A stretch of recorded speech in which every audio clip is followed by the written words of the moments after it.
Untuk mengulas ulasan terkait kinerja dan juga kontribusi BUMN dalam membawa Indonesia keluar dari jebakan middle income trap dan menjadi negara maju bersama. Saat ini juga kami telah tersambung dengan pengamat BUMN Toto Pranoto. Selamat pagi Pak Toto, apa kabar? Salam sehat.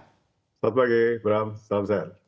Oke baik, Pak Toto mengamati kinerja BUMN selama khususnya pemerintahan Presiden Joko Widodo, Anda mengamatinya seperti apa? Apakah memang dari angka-angka dividen yang juga dicatatkan ini, Anda juga memberikan point of view sebetulnya BUMN sangat-sangat moncer di era Presiden Joko Widodo? Silakan. Ya, saya kira kalau kita lihat dalam konteksnya 5 tahun terakhir ya, memang kan apa yang dikerjakan oleh pemerintahan saat ini cukup agresif ya dalam upaya untuk melakukan business transformation di lingkup BUMN ya. Tadi sudah disampaikan misalkan beberapa langkah transformasi yang sudah dikerjakan ya dalam rangka untuk mengurangi jumlah BUMN, baiklah proses pembentukan holding company, proses merger, akuisisi, dan clustering ya. Itu kan tujuannya sebetulnya dalam rangka supaya BUMN itu menjadi lebih efisien. Karena kita lihat bahwa situasi BUMN sejak beberapa tahun yang lampau ya, itu kan situasinya Pareto ya. Pareto itu artinya tadinya ada sekitar 100 BUMN misalnya, tapi kira-kira hanya 20%-nya saja yang memiliki kinerja terbaik dilihat dari sisi pendapatan, dilihat dari sisi laba dan lain-lain. Sehingga dengan proses business restructuring yang dijalankan, saya kira ini akan lebih memberikan potensi kepada perbaikan atau improvement dari kinerja itu BUMN sendiri ya. Jadi saya lihat kalau lihat dari data-data 4 tahun terakhir ya, kita lihat dari sisi pencapaian penjualan yang terus meningkat, kemudian juga profit ya dalam 2-3 tahun terakhir juga yang trennya positif, meskipun juga itu didorong karena faktor-faktor eksternal yang kondusif begitu ya.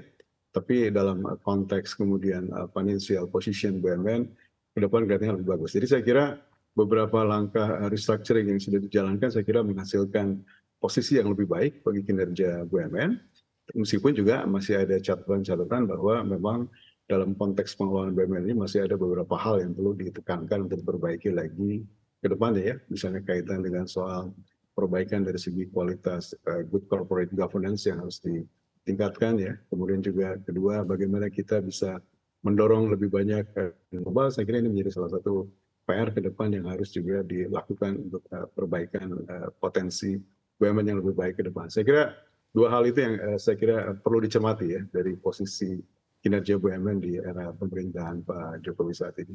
Oke, baik. Anda mengamati atau mengevaluasi dua hal yang perlu dievaluasi begitu ya untuk pemerintahan Presiden Jokowi khususnya terkhusus bagi BUMN di masa pemerintahannya. Anda mengamatinya dengan dua opsi dari ataupun dua macam begitu ya bentuk evaluasi dari Anda ini sebetulnya seberapa sulit untuk merampungkan di era Presiden Jokowi yang sebetulnya pemerintahannya sebentar lagi.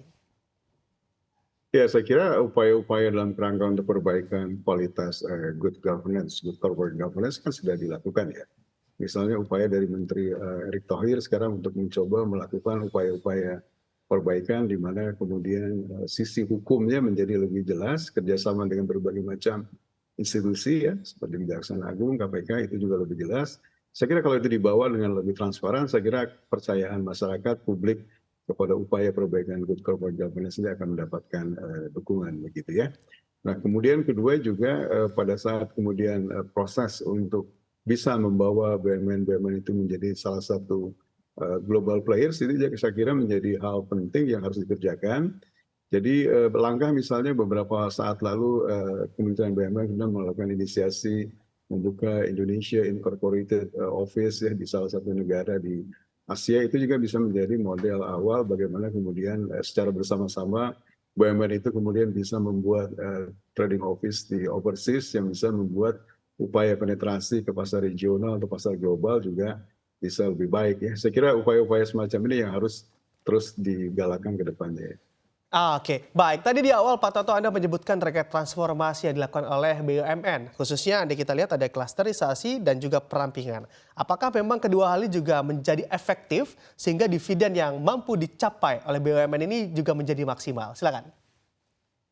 Ya, menurut saya itu hal yang cukup positif ya, dalam arti begini, dulu pada saat kita 10 tahun lalu misalnya memiliki hampir lebih dari 120 BUMN ya. Sementara kondisinya Pareto kan sebetulnya mengurus 120 BUMN dengan mengurus 40 BUMN saja begitu ya. Kalau kondisinya lebih baik, bisa lebih efisien, kan tentu akan jauh lebih mudah bagaimana kita mengontrol hal tersebut ya. Jadi dengan proses yang sudah dilakukan, misalnya pembentukan holding company, proses merger dan lain-lain, saya kira span of control dari Kementerian BUMN untuk melakukan proses directing dan supervision atas kinerja BUMN bisa menjadi lebih baik. Dan kemudian juga dengan proses holding itu kemudian target-target yang ditetapkan juga jauh lebih mudah bisa dikontrol ya.